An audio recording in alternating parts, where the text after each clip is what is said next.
১৯৯৯-এর কার্গিল যুদ্ধ এই নামটা শুনলেই আমাদের চোখের সামনে অনেক বীরত্বের ছবি ভেসে ওঠে। কিন্তু জানেন কি, এমন একটা যুদ্ধ ছিল যা একাই পুরো কার্গিল যুদ্ধের মোড় ঘুরিয়ে দিয়েছিল। হ্যাঁ, আমি বলছি তোলোলিং চূড়া দখলের সেই রক্তক্ষয়ী সংগ্রামের কথা। এটা শুধু একটা পাহাড় জয়ের লড়াই ছিল না, এটা ছিল কার্গিল যুদ্ধের ভাগ্য নির্ধারণের লড়াই। আসুন আজ সেই অবিশ্বাস্য লড়াইয়ের গল্পটা শোনা যাক। লড়াইয়ের একদম শুরুতে একজন কমান্ডিং অফিসার ঠিক এই কথাগুলোই বলেছিলেন। শত্রুর শক্তিকে কতটা অবহেলা করা হয়েছিল তা এই কথা থেকেই স্পষ্ট। কিন্তু এই ছোট্ট একটা ভুল ধারণাই যে কি ভয়ঙ্কর পরিস্থিতি তৈরি করেছিল তা কল্পনারও বাইরে। আর এটাই আধুনিক ভারতীয় সামরিক ইতিহাসে অন্যতম রক্তক্ষয়ী একটা যুদ্ধের মঞ্চ তৈরি করে দেয়। আমরা এই পুরো ঘটনাটা ৫টা পর্বে ধাপে ধাপে দেখব। দুর্গম চূড়ার সেই কঠিন চ্যালেঞ্জ থেকে শুরু করে কিভাবে বারবার ব্যর্থতার পর নতুন পরিকল্পনায় চূড়ান্ত বিজয় এসেছিল আর তার জন্য কি মূল্য চোকাতে হয়েছিল, সবকিছুই। সময়টা মে ১৯৯৯।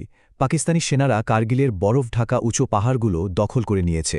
ওদের মূল উদ্দেশ্য ছিল একটাই, ন্যাশনাল হাইওয়ে 1-এ মানে NH-1A-কে কেটে দেওয়া। এটা শুধু একটা রাস্তা নয়, এটা ছিল সিয়াচেনে আমাদের সেনাদের টিকে থাকার একমাত্র লাইফলাইন। আর এই পুরো পরিকল্পনার কেন্দ্রবিন্দু ছিল তোলোলিং। ভাবুন একবার, তোলোলিং চূড়াটা প্রায় ১৬,০০০ ফুট উঁচুতে।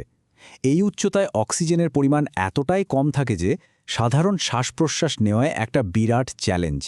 আর ঠিক সেখানেই পাকিস্তানি সেনারা একটা প্রাকৃতিক দুর্গের মতো জায়গায় ঘাঁটি গেড়ে বসেছিল। শুধু উচ্চতায় নয়, এর সাথে ছিল হাড় কাঁপানো ঠান্ডা। রাতের বেলা তাপমাত্রা -৫ ডিগ্রি সেলসিয়াসে নেমে যেত। এই ভয়ঙ্কর পরিস্থিতিতে যুদ্ধ করা তো দূরের কথা, শুধু টিকে থাকাটাই ছিল একটা প্রায় অসম্ভব কাজ। ভারতীয় সেনাদের জন্য পরিস্থিতিটা ছিল একটা দুঃস্বপ্নের মতো।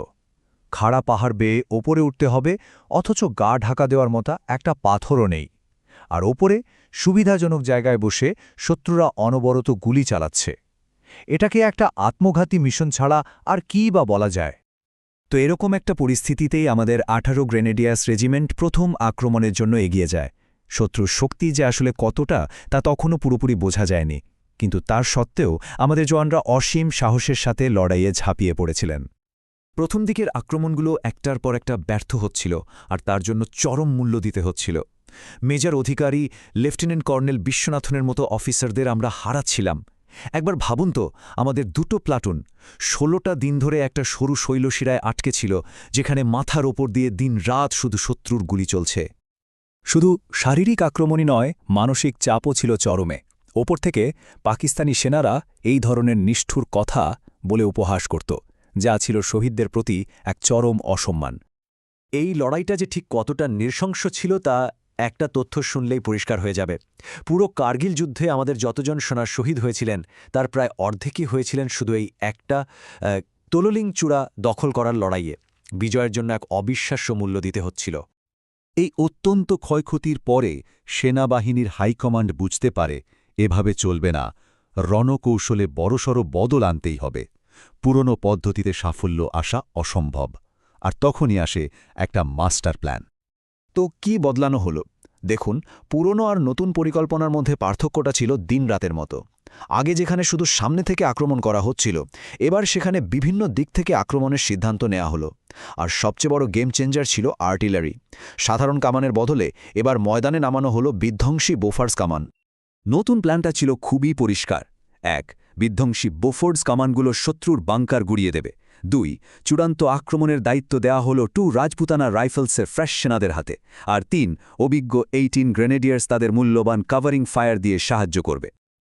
সব প্রস্তুতি শেষ, এবার ফাইনাল শোডাউনের পালা। ১২ই জুন, সেই ঐতিহাসিক রাত। এবার আর কোনো ভুল করার সুযোগ ছিল না।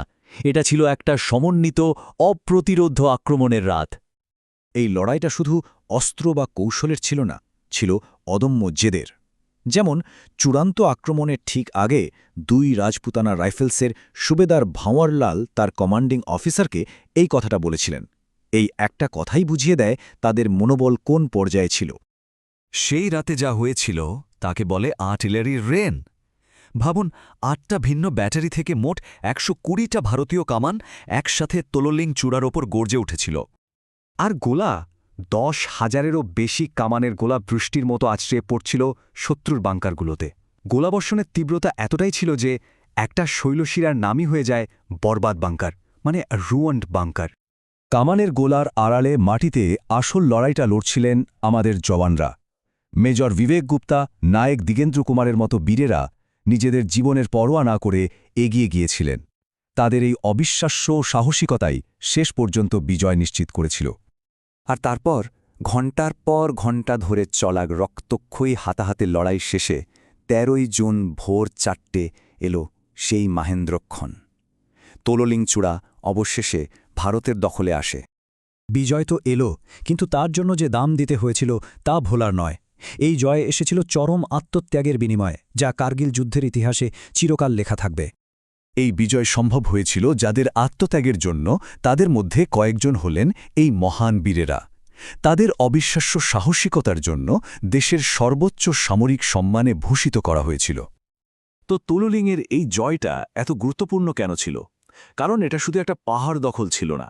এই জয়ের ফলেই আমাদের লাইফলাইন NH-1-এ সুরক্ষিত হয়। গোটা দেশের মনোবল এক ধাক্কায় বেড়ে যায়। আর সবচেয়ে বড় কথা, এটাই টাইগার হিলস সহ অন্যান্য চূড়া জয়ের দরজা খুলে দিয়েছিল। এক কথায়, এটা ছিল যুদ্ধের টার্নিং পয়েন্ট। তললিংয়ের গল্পটা আমাদের একটা জিনিস শিখিয়ে যায়, ইতিহাসের বড় বড় মোড়গুলো বিরাট আত্মত্যাগের বিনিময়ে আসে। তাই আজ প্রশ্নটা থেকেই যায়, একটি নির্ণায়ক বিজয়ের, একটি টার্নিং পয়েন্টের আসল মূল্য কী?